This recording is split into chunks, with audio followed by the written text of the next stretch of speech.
All right, what's up, everybody? Welcome to the Living Hope Agency call. I'm excited to have our special guest, Mr. Zach Tardowski. He has just been integral in putting together the IUL side of this business with Family First Life. And I've also got one of our VPs, Mr. Josh Lockhart, on the call, who's going to help asking some questions just because he has been a huge part in working out a lot of our IUL campaigns and doing a lot of IUL training for our team specifically. So excited to have you both on the call. So how are we doing, Zach? I'm great, man. Thank you for having me. How are you doing? Of We're doing good. And Josh, how are you, man? Hey, man. Excited to be here. Thanks, Zach, for being here. course. Yes. I would love if you could talk just a little bit about your background and journey, just for those who don't know you, and really what the business looked like when you first started and where you see it going, especially now with IUL being such a a big thing that we're going to be talking about. Yeah, dude. So this this last year, Jamie, was I think it was my seventh convention. So I'm going on being here for 7 years. I started end of 2017. So it's been a crazy ride. I was talking to a carrier about this the other day about where our business is and how much more scalable it is now than when I started. But when I started, I was my plan was to take 2 years off of school. I was going to go back to medical school after. And my wife and I were in South Carolina at the time, and I was running old mortgage protection leads and driving all across the state of South Carolina and flying to other states to write insurance on all paper apps in 2017, right? And then here we are, so about six years, 6.5 years later, everyone's selling over Zoom, everyone's selling all kinds of different, right, paper apps, Josh. Yeah, I feel like the old man that's like back in my day, but it was like we were having to fly across the country to sell insurance, right? And now people are selling from home, different time zones, working multiple states, selling over Zoom, over the phone. We have almost all instant decision products. We have apps that'll instant approve people up to $3 million of coverage, right?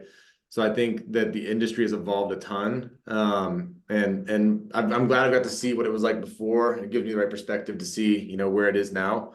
And Jamie, I can get as much background stuff as you want, but what I learned early in this business was that it is whenever you can establish what your numbers are, whether that's whatever your closing percentage is, whatever your lead spend is to get the desired result of it is, this business becomes really predictable. And as long as you hold yourself to like some very strict non-negotiables, then it can be a lot of fun. And if you don't pay attention in this business and you just kind of wing it week to week, month to month, then it can be a very unforgiving business. If you don't treat it like a business, it won't be forgiving. Like I was talking to we just opened an office in Austin, Texas. Last week we had like 50 people in here. And I had this group there's like 6 or 7 21-year-old kids in here. And they were asking me like, hey, like, we want to do this, but still have fun. Like, we know you don't drink, but like, and I'm like, dude, this is my only advice is I think you guys should go out and do what you would do as a 21-year-old. Because I was doing the same stuff when I was 21 years old. But hold each other accountable and make sure you stick to the non-negotiables every single week. And if your goal is to write 10 apps a week and everyone you guys hang out with goal is write 10 apps a week, hold each other accountable to that and then go do the fun stuff too, right? And so starting to talk to them about treating this like a business and having a real schedule in place and systematic lead flow, all that stuff is true whether you're selling insurance in the field or virtually. But Jamie, I think the biggest difference now is we're the best equipped we've ever been to handle everyone, whether they want to sell, mortgage protection, annuities, final expense, IULs, if anything you want to sell, you could sell here. And we have the infrastructure to handle everyone, and we have the lead types to handle everyone, and we have the training to handle everyone. And that wasn't the case when I started or when you started. It's evolved a lot. So I can go whichever way you want with that. I could talk about how different it is for hours, but No, I think right now there's no absolutely. better opportunity, than what we have our hands on.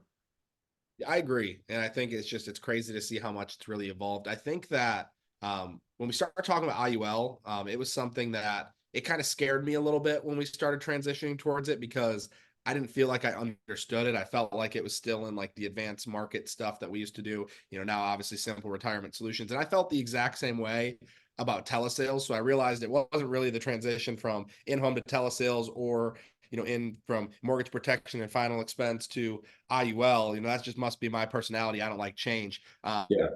But evolve business is something that we need to do, and that's how we get better. I mean, I was the last person on the whole team to get on the telesales train. It was like we looked at the top 25, and 23 of the 25 were doing telesales and 2 of us were still doing in-home. I was like, okay, the team decided for me. And then you look at IUL, you look at mortgage protection final expense, and you see, things like persistency, the products, all of these things, which we can talk about. And you see a 90% persistency on average across all the IUL products. It's like, say less, what else do we need to do to get excited about IUL? And it's just a fun conversation to have with people, which has been a breath of fresh air. It hasn't been as much of, hey, here's what we're going to do today, and I'm going to take control, and we're going to submit a request for coverage today. It's like, hey, here's how an IUL works. What questions do you have about IULs in general, and how much do you want to spend on it? Okay, great. I'm here to help. And it's such a different conversation, and it's so fun. I think it's a huge breath of fresh air for agents who've been here,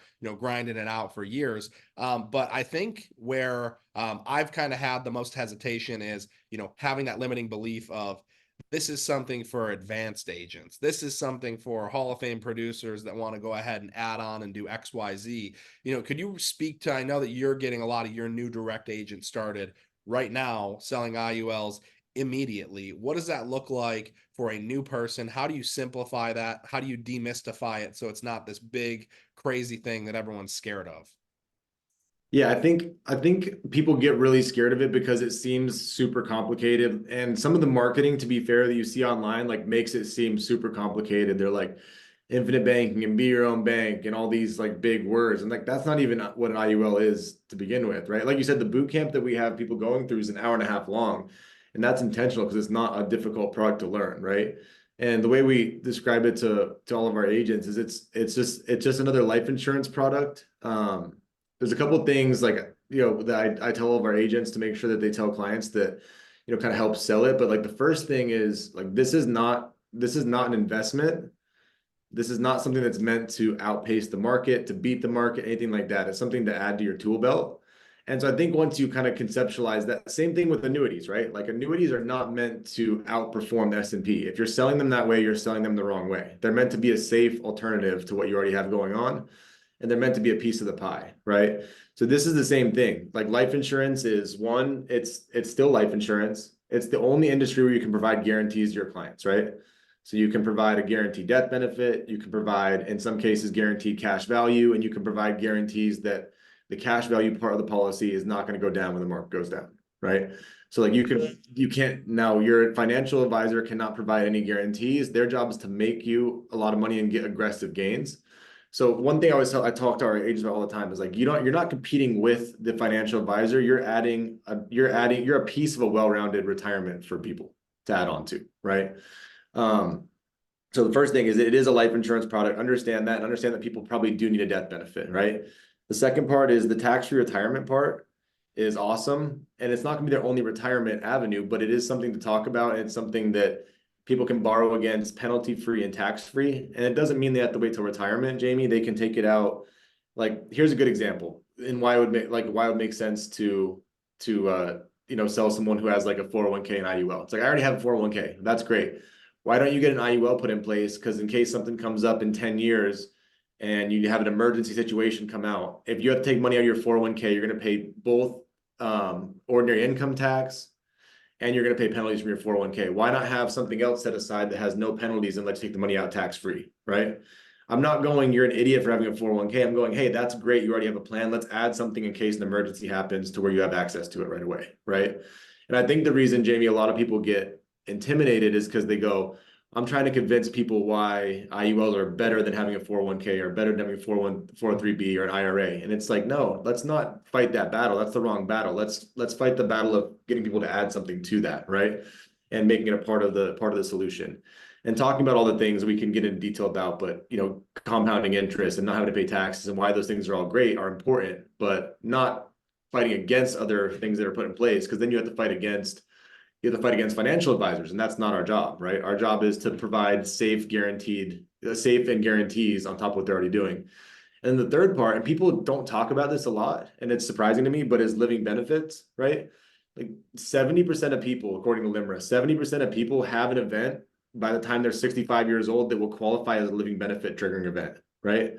Like I looked at the IUL I have on myself. I have a few, but I have one I took out more recently, and I've had a couple other ones. Like Mine, if I have something like that at age 60, I can take out a $1.5 million if I have a critical illness, right?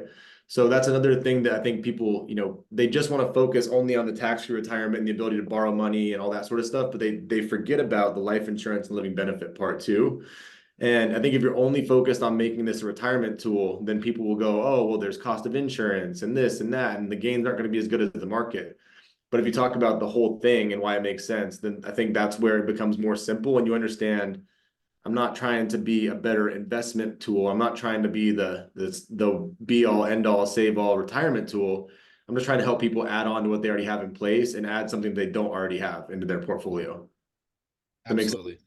Absolutely. I think that's a really good intro. I think where I'd like to take it next is who is a good candidate for an IUL? Obviously, someone fills out an IUL lead. Of course, they want to talk about IULs immediately. Let's start the conversation, educate you, and find out if you can actually qualify from an underwriting perspective.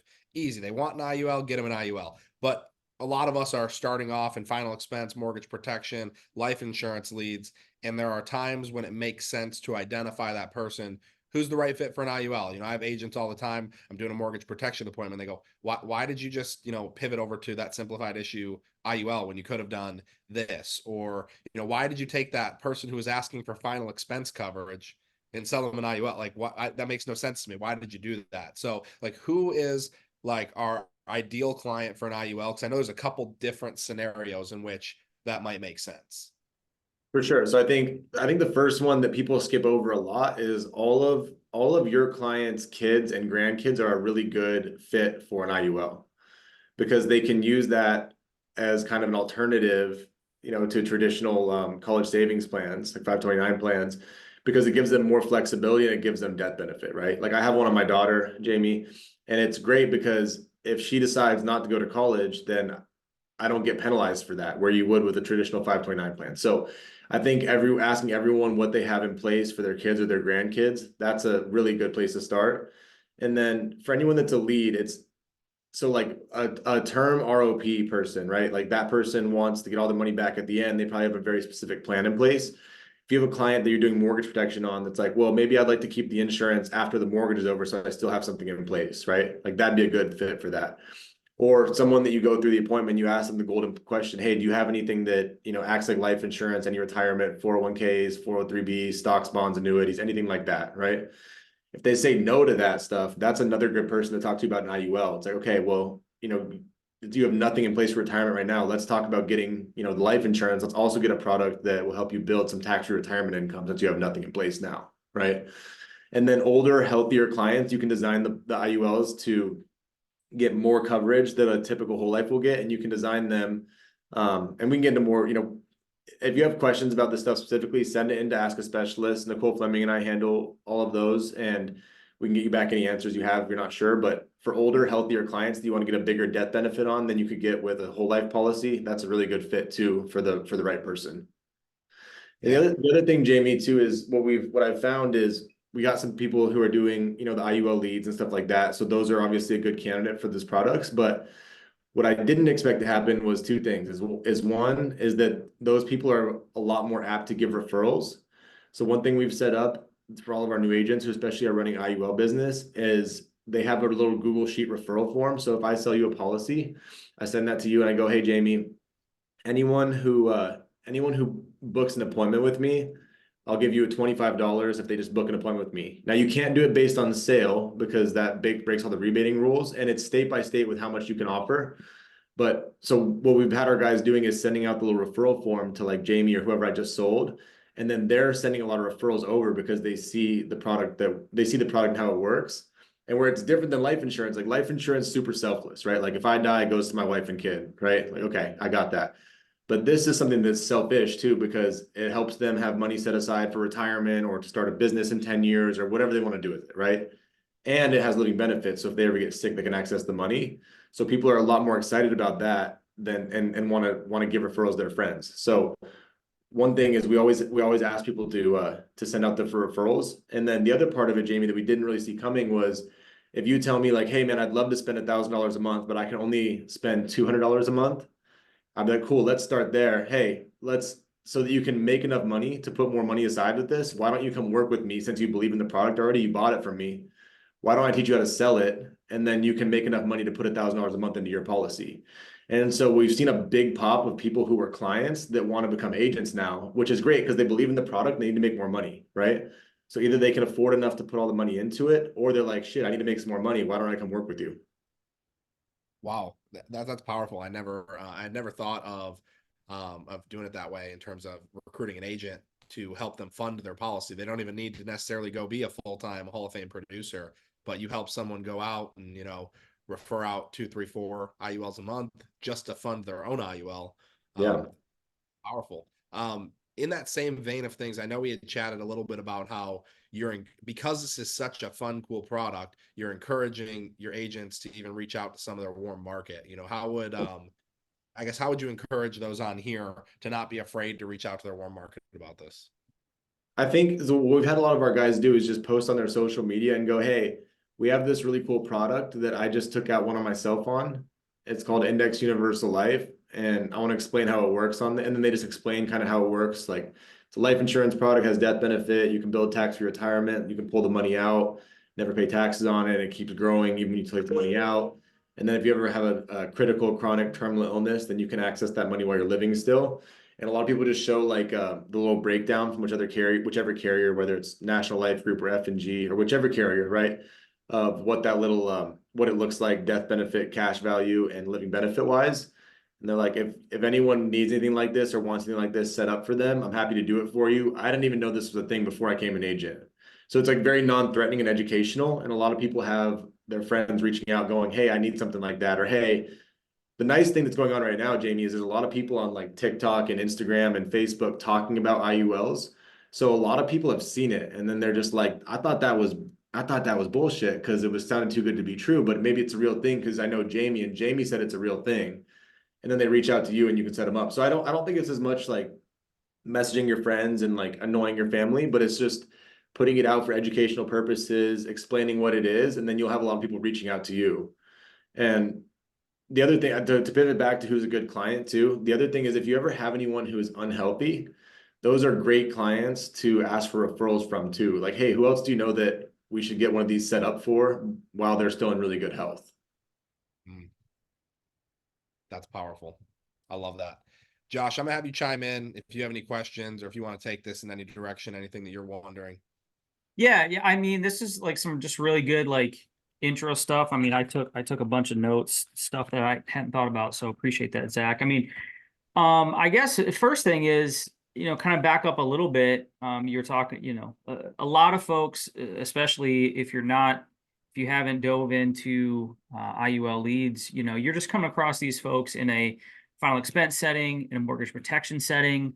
So I guess how would you, if you were a newer agent and you're like, okay, I want to come across these people, like when should I look out for this is kind of the first part of the question. The second part of the question is like, how would you describe it to like a final expense or a mortgage protection client? Yeah, I think if you're not sure exactly what to do with the client, like still call whoever your manager is and ask them, and they could probably give you the correct idea. But I think your things you're gonna be looking for are someone who is healthier than your average client, like healthier than your average final expense client, or someone for like a mortgage protection who wants more flexibility, like the people that ask you like, oh, like, well, what if I want to get my money out before 30 years? Or like, what if I want to keep the policy after 30 years? Like everyone's had those clients that are like not totally sold on having like a fixed term policy. Like I think those are a really good person to pivot to. And then, like I said a little bit before, Josh, is the ones who don't have anything at all set up for retirement.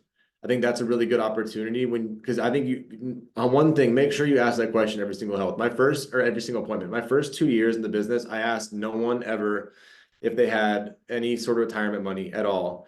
And then my third year, I wrote like $2.5 million of annuity business just because I started asking the question. I didn't even do most of the appointments. John Gavin did most of my appointments for me on speakerphone, and I split them in. But I started asking every single client, and I found money everywhere. Like it would be places that had like dirt floors. The biggest annuity I ever wrote was in South Carolina. It was this lady who literally did not have floors, and she had a $590,000 statement like stuck between her couch cushions. I was like, okay, are you sure you don't want to like get some new floors before we put this money in the annuity. But anyways, so I think make sure you're definitely asking that question in every single house. And if they say they don't have anything at all set up, that's a really good time to pivot to someone like, okay, cool. You're 41 years old, Josh. Let's make sure that, you're starting to put something in place to where you're going to be able to retire. What do you want to retire at some point? Yes. Okay. So what's your plan right now? I don't have one. Okay. Let's look at something that gives you the life insurance you need, but also something that can help you be able to start planning for retirement. Because as of right now, that's not looking very good for you. Right. And that's where you can start adding premium to it. Right. It's like, okay, like you're putting nothing away for retirement right now. Can you do 500 a month? Can you do $1,000 a month? Like we need to start thinking about these things so you have a chance of actually retiring at some point in your life. And that's why you see the premiums get a lot bigger, where our average case size is about $4,800, because people see the value and they understand, like, yes, I need the life insurance, living benefits, but I also need to do something substantial, for my retirement in the future. One thing I just want to ask Zach, just because I think this is where a lot of agents, can shoot themselves in the foot, is they protection focused versus cash growth focused, and the idea that really all IULs are not created equal, Yeah. because the way that the agent goes ahead and structures it, which obviously, illustration, structuring, all that stuff's really important. One of the things I realized that I've been selling, some of our simplified issue IULs as mortgage protection for a long time. And I caught myself, we were on the phone the other day. I'm like, I have been selling this incorrectly by, saying certain things and not realizing, what I was saying, saying things like, this is a permanent product. Technically, if the market does all the things the illustration says it's going to do, it will act as a permanent policy. But what if it doesn't? And I realized I was making these absolute statements. So I think it's just really important to talk about like common things that agents do to oversell it, to, they're not consciously misleading anybody, but, I might have had an agent on here who heard me sell it the wrong way, and now they're repeating that word track over and over again. And I just want to make sure, because I think you also said this a few months ago, these are the types of clients that will call you in a year. Like these are the types of clients that are going to look at the statement and go, this didn't do what you said it was going to do. So you go sell somebody something that you pitch them about all this cash growth, but you structure it to be maximum life insurance. They're not going to be super happy, or vice versa. So like, what are some of those situations that we can address? Yeah. So first thing that you just mentioned, a lot of the clients, especially if you're working, people who are looking for retirement or who are IUL clients, those ones, you'll probably structure those where it says the minimum death benefit, maximum cash value. Now, there are agents out there who structure them to be like the max amount of life insurance, and that just transparently people do that so they can get the max amount of commission, right? But to Jamie's point, like one, that's never going to get you a bunch of referrals, and two, you're going to get in trouble with the carrier. Client's going to cancel on you, and someone's going to probably replace your business, right? So you want to, if you have someone who's looking and they want some life insurance, but as much retirement focus as possible, you set it up minimum death benefit, max cash value. And then, like you said, the cool thing is it's a really good product, but it just needs to not be oversold. So you tell them like, hey, on the guaranteed side, like let's take like National Life Group, for instance. On the guaranteed side, you have a 2% positive, no matter what happens, you get 2% no matter what. Now, that means if the market goes down for the next 5 years, you still get 2%. Now, there's still cost of insurance and some policy fees, so you're not going to make a lot of money on that. You're probably going to lose a little bit of money because you're paying for the cost of having a life insurance policy. The illustration's at 6.5%, so this is what will happen. And then go into like this company's been around for 175 years. They illustrate this way so that they can likely under promise and over deliver, but things can always go wrong. So we don't want you banking on the illustration. This is the minimums. This is what they're projecting. And then there's another slide on there where you can show them what the indexes you're going to put it in has actually performed as for the last 5, 10, 15 years. So I think you want to show them the good, the bad, and the kind of in the middle, right? And then I think also explaining to your clients, importantly, like we're structuring this on purpose, where it has a very small death benefit, so most of the money is going to cash value. If you talk to another agent, they try to give you a big death benefit. The more death benefit you have, the more the cost of insurance is, the less money you're going to have in your retirement pot. So just being super transparent with the clients and explaining it in like simple, easily digestible words for them goes a long way, because it's not that complicated. But I think sometimes agents overcomplicate it, Jamie. And then like a lot, the big one, like the biggest issue I see is a lot of times people sell IULs as like be your own bank, right? Where you put in a bunch of money right now, you can pull it right back out. And there are some scenarios where you can add some riders and stuff to it, where you have access to some of the money within the first year. but it's not 100%. It's never more than 100% of the money in the first year, right? So just making sure that you're not telling clients like, oh, you can put all this money in and then pull it right back out and you can buy an apartment complex tomorrow. Like that's when people get in trouble, is because they try to make it sound better than it is. And when it's already a good product, you don't have to oversell it, right? You just have to find the right client for that product. And I think the clients, like if it's like anything else, like if it sounds too good to be true, it probably is. And the clients we're working with know that too. So they want something that sounds realistic and just solves whatever need that they have, which is typically, get some life insurance, have some living benefits, and then have something that helps them add a tax-free retirement income stream or a penalty-free, pot of money that they have access to whenever they need it. So here's one I'd love an example for. So let's Yeah. say I'm a 67-year-old and I got a $250,000 mortgage, and you're going to sell me an IULE or an Americo IUL, and it's going to be protection focused. Sell it. Give me the bullet points without overselling me, and maybe talk about some of those things like the guaranteed years without freaking out the client because they see that it maybe isn't guaranteed to go all the way to age 100. Sure. Yeah. So I'd go, hey, Jamie, the way this is going to work, like let's use the Mutual of Omaha or the American one, either way, the Mutual of Omaha one, right? Hey, Jamie, the way this is going to work is this policy is guaranteed to last 20 years. So it'll definitely last you till you're 87 years old. The way it works is there's most of the money goes towards paying for life insurance. There's some other money that goes into a cash value accumulation pot.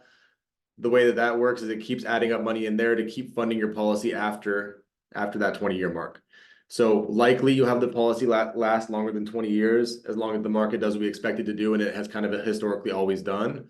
But it's not guaranteed to do that, which we just want to make sure I'm telling you, I'm under promising and hopefully over delivering, not the other way around, where I tell you you're going to be able to pull out $50,000 from this policy and have it till you're 100 years old. Does that make sense? And they go, yeah. So just making sure that they tell, like, you want to definitely tell them this is the guaranteed amount of time it's going to last. It's a great policy, but understand that, if the market goes down and it doesn't, it doesn't keep going up every single year, and, things hit the fan for a little bit, it could last just 20 years. But, given historical data, this is what they project it'll be at, right?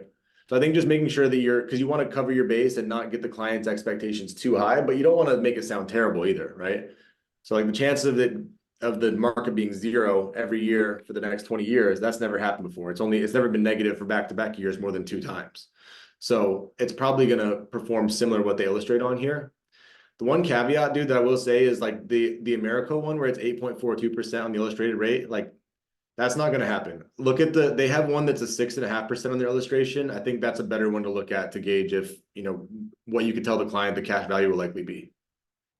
Yeah, I mean, you had said something to me the other day, like Warren Buffett got 9%. So I Yeah, mean, yeah. Like I don't know. I mean, and like I love that product. It's a great product, the Americo one. But I think just make sure you're looking at like all the other carriers illustrate around like 6 to 6.5%. They have a midpoint illustration on theirs that is 6.5%. Just use that one because I think that's similar to the rest of the industry. I think that's a more fair representation of what'll happen.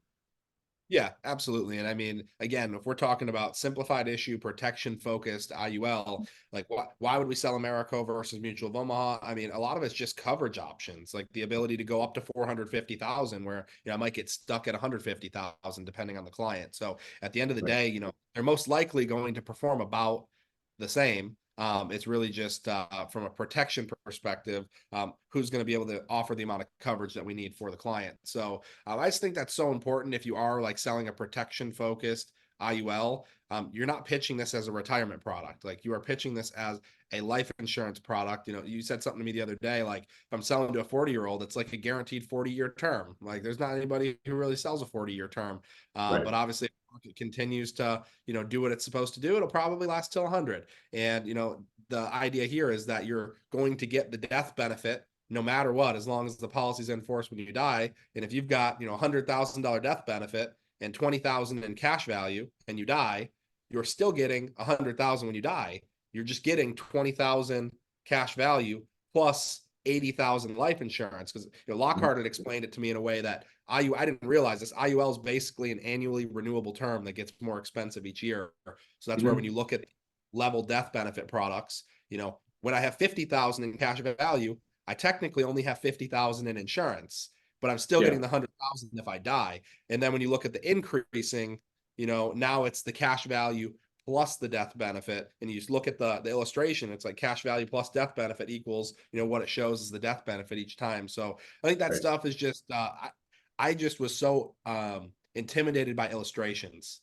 I think that's what kind of has intimidated me and intimidates a lot of agents. What's like I guess the best way for an agent to learn how to illustrate these products or learn how to illustrate, would it just be going through the IUL boot camp? Yeah, I think going through the boot camp definitely is good. And then because there's some people on there that show you how to do the illustrations with each carrier, and then taking the time to log into the carriers, especially the fully underwritten ones like the NLGs and the F&Gs, go in there, play around with them. Like what I did just to learn them and all the nuance of them is I put one on myself. I'd look at it, I'd change it from, increasing to level and, play around with, how much money I was putting in and you can turn on and off like how long you want to pay for it. So I would just recommend going in and playing around with it. I think the other thing, like if everyone's on this call, you're probably an independent contractor, probably don't have a bunch of retirement stuff set up for yourself. Like sell yourself an IUL, understand what it is. And then once you understand what it is, and if you have questions, send in Ask a Specialist, or if you want to call the carrier's help desk or their sales desk, they'll walk you through all of it. But I would tell everyone, like I sold myself one when I was a brand new agent because I wanted to understand how it worked. And then I've added a couple since then, but look at it, understand it, write one on yourself. And then I think you'll be surprised how many opportunities you start seeing with it. Jamie, the other thing that got me excited about this with the scalability of it was, and why I wasn't intimidated. So why I wasn't intimidated, first thing was a lot of other companies, a lot of other like 3-letter companies out there that suck at selling insurance, but are, just recruiting companies. This is all they sell. And we're so much better at sales than they are. I was like, dude, if they can sell this, like we're gonna kill it selling this stuff because that's all they do. And we're very good at sales. They're just like MLM companies, right? So that made me feel really comfortable because I'm like, I've talked to a lot of those guys. They're not very smart. Like Jamie's much smarter than every single person that runs those companies. So that made me feel good. The second thing was that the market size, dude. Last year there was like 4.5 million people that bought a house. So say you get 1% return on marketing for that, it's like 450,000 people. Dude, there was like 200 million people in America that said they either don't have enough or any life insurance or something like that. Like it's a crazy number of people that the market can become, right? It's just astronomically larger. It's literally every single person between 0 years old and 70 years old that's healthy enough is someone that should be a target for IUL client. So I think it adds a really big market cap size if you're someone who's wanting to build a business. And for me, I think that's really cool because I'm like, oh, okay, like I never have to worry about, running out of clients in this market. Like it's going to keep expanding forever as we keep having babies and it keeps growing. So I think the ability to scale that market is going to be pretty wild. Yeah, Go ahead. Zach, I also agree that Jamie's pretty smart as well. So Yeah, Jamie's very smart. yeah.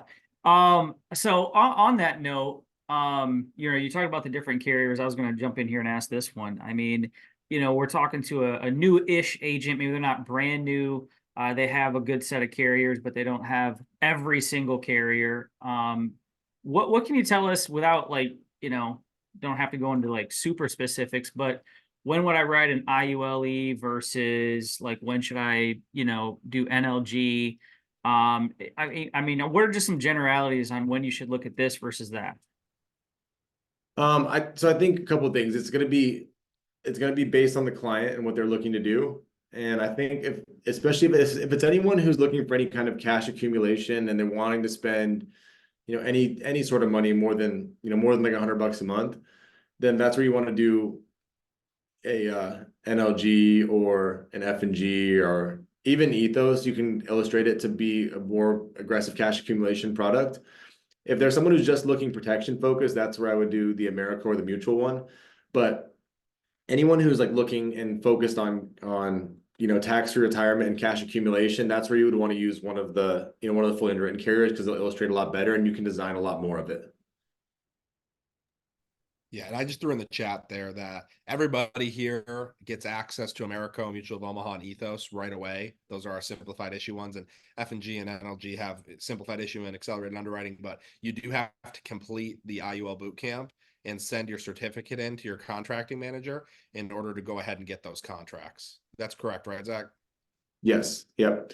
Yeah. And that's just so that we can, like, when you go through that, it walks you through how to do the illustrations with the different carriers. So we just want to make sure that agents understand how to set those up the right way prior to, going and starting selling. So we just want to make sure first and foremost that the clients are getting put in the best position possible, and that, the agents aren't screwing up the illustrations or anything. Absolutely. So you obviously you're recruiting a lot of agents directly, as like that's where, a lot of the company's going to, the whole, grow wide. And what is your, like, if you were to get someone started and you wanted to get them selling IULs right away, what is like a very basic game plan that they can follow? Yeah, so I have a couple new agents. I actually have a new guy that started with me, and his first month was end of November, beginning December. In January, he issued like 76 grand, and it was all off of IUL business. He wasn't in the industry before at all. And I think it's like anything else, dude. He just learned that from the beginning, so he didn't know anything different. But lead flow wise, he was spending 500 bucks a week the first couple weeks, and then bumped it up to $1,000 a week. And the only difference is you just have to be a lot more diligent and a lot more persistent with following up with all the pending business, because there's more questions that'll be answered. But if you do a good job, you can get a lot of that business issued right away. So I think with him, it was just, getting on Zoom with them, showing him how to do the illustrations, taking some time to walk him through, walk him through a few appointments on their first few. And we do this with a lot of our new agents, Jamie, on the first few, they'll book their first couple appointments. And my favorite thing is to, do one with them and then watch one. And then what I've added in is having them teach someone else how to do it. So like with him, I did one with him or two with him, and he watched, and then I watched him do one. And then we had other new agents coming on. So I was like, hey, why don't you teach this guy how to help him with his appointment? He'll split you in on it. So we have a lot of guys in our group that are like maybe not in the same exact hierarchy, but that are kind of cross-pollinating. And so if some, like Josh is more experienced and you're new, I'm like, I want Josh to even get better. Like I go, hey Josh, can you hop on with Jamie? He has an IUL appointment. Dude wants to spend 500 bucks a month. Jamie will split you in 20% to help you with it. That helps both of you guys, right? Because Jamie gets to see someone else do it that's not me, right? Josh is newer. But if it's me, he's like, well, you've been doing this for 6 years. Like, of course you're good at it. But if I show him the guy that's been here for a month, he knows how to do it already. Then it seems simple for Jamie. And then it gets Josh's confidence up because he's teaching someone how to do it, and he feels a lot more confident whether he sells it or not. So that's kind of been like our methodology with getting new agents started is watch one, do one, teach one. I mean, that's powerful. I think the teach one is where a lot of people have kind of, not done that. I mean, we talk about like, how do you really become a good agency manager in insurance? And it's really, not just when you know how to do it, but it's when you can teach other people. And then obviously when you get really good is when you're teaching people how to teach. And that's where that duplication side of things comes in. I think that's really powerful to have a new agent get on with another new agent after they've maybe only done one or two, and it's super uncomfortable. It's like, hey, no, you teach him how to do Yeah. it. And that Because it forces, takes all the, like you said, it demystifies it, right? It's like, well, it can't be that complicated if dude who's been here for 2 weeks is already teaching me how to do it. yeah, absolutely. Wow. I love that. Okay. Where do you see FFL as a business going because of IUL? I think it adds a lot of I think two things. One is it increases the market size for clients. And then two, I think that it also adds a different type of agent that people can go after that we haven't traditionally before, right? So a lot of people that, own businesses, or a lot of people that, would otherwise maybe not be interested in like dialing the phones all day. Like I've had some people that have come over that have some, financial background, or have been, in business for a longer time, and they have a market they can tap into with this sort of stuff. So like, for instance, I have a realtor who I just who sold us our house in Austin here. And I was like, dude, why don't you get licensed? Like all the people that you sell houses to, like your market starts like $1 million. Like you sell all these houses to rich people. You can keep sending them to me and we'll handle them. Why don't you just get licensed and you'll kill it selling these, right? So like I think getting people who otherwise maybe wouldn't be interested in like selling final expense policy to get licensed and get contracted so they have access to this is a big place where you can add on. And then I think what I've seen is a lot of agents, like when I was just selling final expense or selling life insurance, I got over it. But when I was early in my career, like I was like, oh, I don't want anyone to judge me just for being like a life insurance salesperson. Like that sounds kind of lame. And then I got over it and stopped caring, which is how I was able to build a big business. But I think I've seen a lot of our new agents who are a lot more proud to post on their LinkedIn or post on their Instagram that they're like a retirement specialist, right? Or like a tax-free retirement strategist. I don't know why. I think it just sounds sexier to them, but it makes them more willing to like start recruiting and talking about like, no, I do financial literacy and tax-free retirement. Whereas like we got really good going, like we just sell a lot of insurance, but people, yeah, exactly, Josh. People like to sound like fancy and have something to pitch, right? And so I've seen a lot of our a lot of the newer people who were maybe not recruiting right away. And now that they're selling those, they feel proud about it and they want to tell everyone what they're doing. Absolutely. I mean, and you had mentioned some of like the three-letter name companies that all they do is they sell these types of products, or I've come across a few recently where they're kind of like the Dave Ramsey zealots who Yeah. term and invest the difference, and they're just like so against IUL. How would you even recruit somebody over there? Would you try to get them to see the light? Like, what would you do if you got into, a debate with somebody who's like, no, not IULs because Dave Ramsey says XYZ. So this is the way I always handle everything is like no product is ever, if you're ever someone who thinks that one product is the best fit for everyone, then you're automatically wrong, right? So like IUL is never the best product for every single person. Whole life and infinite banking is never the best. Term's never the best. Final expense is never the best. It's client by client, right?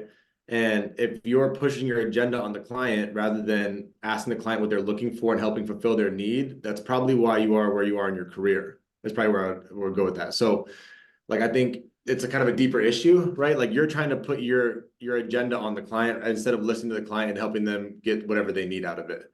So, like, I've always taken that, try to take that approach with people and it's true. Like, not every client's an IUL client. Not every client should do infinite banking. Not every client's an annuity client or a term client or a final expense client. So I always tell people, I'm like, look, this is something that you use that is great to have in your belt when you need to use it, but it's not something that you use all the time. Yeah, I mean, I think right there, I think that just kind of opens up a whole can of worms of agents get excited about their favorite product and they try to Yes. sell their favorite product instead of what's best for the client. I mean, just like the same idea of like, you're not showing big numbers because you're shopping with your own wallet instead of the client's wallet. I mean, it's just like you being so assumptive that everybody thinks just like you.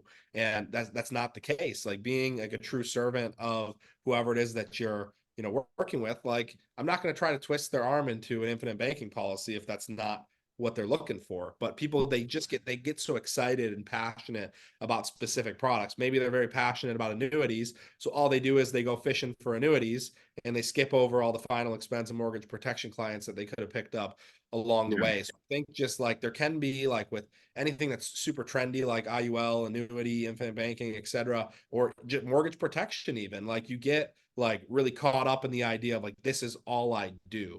But like if this is all you do, like you're skipping over, serving a whole lot of people.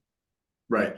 Dude, I remember learning that just selling mortgage protection. Like my favorite thing to sell people was a 25-year cashback policy with Americo, right? And there'd be people that I got pretty good at sales, so I would convince people to do that and then they would cancel it. And I'd call them back and go, "Hey man, why'd you cancel that policy?" They're like, "Oh, I just bought the 30-year term that I wanted. Like I just wanted a normal term. I told you that and you made me do the other one." And I was like, "Oh crap." So like what I've always learned is like if someone tells you they want something, you can educate them. But if they still want the thing that they want, if you force them to do the other thing, they're just going to cancel it and buy it from someone. I'd rather be the person that sells it to them than let someone else sell it, you know? Yeah. So get good at listening to the clients, be an active listener. And I mean, that's just kind of not specific to IUL, but the better you can get at listening and uncovering your clients' needs and just filling whatever they need, the more you'll sell no matter what you're selling, right? Absolutely. While we still have you, I mean, just to get Yeah, off the IUL for a little bit, you guys just had a very sure. successful office launch, lock-in. We are working on putting one of our next lock-ins on the book. What are you guys doing you guys said you had like a 50 agents there and everyone sold a policy. And I think there was over 150,000 in premium sold in just a couple of days by 50 agents. What did you guys do? What did that look like? What could we do? And how could we apply that to our next one? So I think a couple of things like right at the beginning, and dude, one thing I used to do really well that I stopped doing well for a while, Jamie, was like being very protective of our culture. And I as we got bigger, I had to be more inclusive, which I figured out was wrong. Like I just let people come in no matter who they were. And like early on, dude, it was probably too extreme, but if people were like even remotely negative, we'd be like, no, get the F out, go home, right? Um, and I stopped doing that probably a couple years ago and just let like everyone hang around, even if they were like a drain, I let them hang around. And that is way more damaging to your business than just having the right people and foregoing the volume. Like I have a group a while ago that I was like, look, I don't really want to work with you anymore. I think you should go do something else. They're doing a couple $100,000 a month, and they did. But dude, our business has grown by like $600,000 a month since that group left because I was like, I got to get rid of this person who's a cancer to our team. So one thing we did at the beginning of this one is I was like, look, anyone who's being negative or complaining or is not being a team player, you're not welcome here. So if you think that you're going to be negative the next couple of days, you should just leave now. So I think like just setting the right standard that, and I tell everyone like our culture is super important to me because we have new people here who are banking their last dollar on making this thing work, and they need to pay their mortgage in a couple of weeks, and I believe they can do it. But if you come in and talk about how crappy it can be, then they're not going to believe it, right? So like first thing is setting the level, like we're gonna be very positive, we're gonna help everyone win, and everyone's gonna be encouraging each other. The second thing we did, Jamie, was we did I took everyone who sold over $20,000 and like put them on one side of the room, and everyone who had sold under 20 and put them on the other side of the room. We paired people up who didn't know each other, so who had never met each other before, and we did a competition, and we paid out like a couple grand lead vouchers. We got a couple trophies for people, and so over the 3 days, it was a competition for whichever team sold the most, and the team that sold the most sold like 35 grand or something in that 3 day period, which was awesome.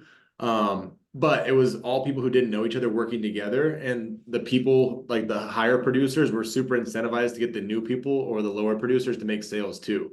So they were all working together and teaching each other how to sell. And that was the thing, is like your numbers don't count for the competition unless both people sell. So basically your number one group who did 35 grand, that was an experienced producer and a new agent. And I'm assuming that what that new agent did was probably like life-changing for their confidence in this Yeah, business. he wrote like 9 grand, and it was just because he was around someone who was just super confident and good, and they picked up a few small tweaks. But the other guy, it was a guy named Jake, is super competitive. Not Jake, different, but he's super competitive. So he was like on there helping the other guy close all the time because he wanted to win, right? But then the other agent learned a lot because Jake was helping him take over some of the appointments and showing him what to do. Yeah, no, that's powerful. I mean, I think that's something that immediately I would love to, implement in one of our next lock-ins, is the partnering up a new agent with an experienced agent, because I totally would. If we're there for 3 days, it's like, dude, all right, let's make sure our schedules are somewhat in line. And if I get no showed, I'm going to sit in on your appointment with you, and we're going to help you close the deal. Like, absolutely. That's powerful. The other thing we did too, Jamie, that I think worked out really well was, I didn't do this, Calvin did this, but he posted the event in a bunch of like entrepreneur groups all around Austin. And so we had a bunch of people, like probably 12 people show up who were not in insurance at all and were just there to like check it out and watch some training. And I had one person come speak. It was Erin, who's the chief revenue officer for Ethos. She lives in Austin, so I asked her if she would come talk to our group. So we had a couple people who were not involved in insurance come speak, but we had a bunch of people there who were just like other entrepreneurs, mortgage guys. There's a couple of guys that did like pest control sales that just showed up to like watch the training. And I think we got like 6 of them or 6 of them to get into the class from that group of like 11 people that showed up. So I think also just, for the first day, whatever training you're doing, share it out to the community and let people, just bring random people to come see what's going on. And you'll be surprised just by sharing it out there. Like there was one guy who was from the Valley, which is like 3 hours from here, like almost near Mexico. He's like, yeah, I drove up. I wanted to see the training. It sounded really cool, and he got licensed, and he already passed his test by today. So that was a unique recruiting thing that we'll figure out how to refine and get better at. But it was something that worked on the kind of just winging it scale. We did it. And then last thing I'll ask you in the lock-in side, because I know you've done both now. You've done lock-ins in an office and lock-ins in like an Airbnb. What's been like the biggest difference, pros and cons that you've seen from both? Because we obviously have access to doing both. I really like doing it in the office just because it's like working from home. It's hard to separate like work from home life. Like, I think it was good. Everyone was just locked in the office. People were a lot more serious, right? And I don't know, dude. Like I'm at this point, like I'm not staying in an Airbnb with like 20 other people. So I liked being able to have everyone come into like an actual office environment and collaborate there, and then be able to go home after too, and not have to be with everyone. Absolutely. I know that some people, they, the camaraderie. I mean, obviously, there can be camaraderie in both. I mean, you're having team dinners and Yeah. stuff, but yeah, it can be a huge party, but it's just all about how you structure it and the expectations. And, are people there to party, or are they there to sell insurance and learn and make their mortgage payment and, learn a new skill? So it could be serious in the office, or it could be, serious at the Airbnb, or it could be a big joke if no one, follows the expectations they set. So Yeah, I awesome, think that's man. the thing, dude. Someone has to be there to something really, really unique. I asked someone a while ago who played college football, and he was like, he said, I was like, how do you think Nick Saban was able to like get all the culture the way it was in like Alabama's locker room? Like, did he like was it all him? And he was like, no, dude. Nick Saban had really clear expectations with like the 3 or 4 or 5 or 6 like team captains he talked to a lot, and he let them know what the culture was, and then it was their job to police the culture in the locker room, right? It wasn't him walking around and going like, hey Josh, shut up, dude, don't say that, you know what I mean? Like, but it was Jamie saying it to Josh, like, hey Josh, like, no, that's not how we do things here, right? And so I think it's super important, like if you're one of the people who's bought in and one of the leaders on Jamie's team, like you understand what the standards are. And if people are, are complaining or being negative or whatever, like whatever you want to get rid of, like it's your job to help police that, because Jamie can't do all of that, right? And so like I'm really lucky to have a few really awesome guys who police the crap out of everything and set the culture the right way. It can't always be me.